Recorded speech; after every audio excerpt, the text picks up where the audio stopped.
C'è fermento nell'Associazione Nazionale Alpini, dove sta montando in modo tanto rapido quanto incontrollabile una polemica tutta interna alle penne nere. Il malcontento di parte degli associati è legato alla decisione di consegnare il cappello alpino anche a chi non ha fatto la naia, come prevede invece l'usanza e fra le righe pure lo statuto dell'associazione. Ma andiamo con ordine.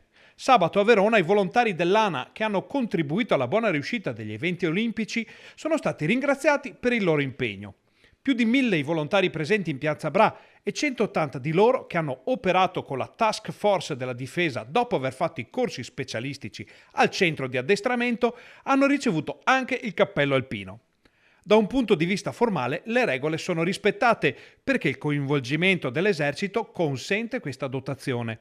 Ma a molti alpini non va giù l'apertura dell'ANA a questa novità. Una rivoluzione che risponde di certo a una volontà e a una necessità di iniziare a dare un nuovo volto a un futuro diverso, a un sodalizio che solo pochi anni fa tanti davano per condannato per evidenti motivi anagrafici.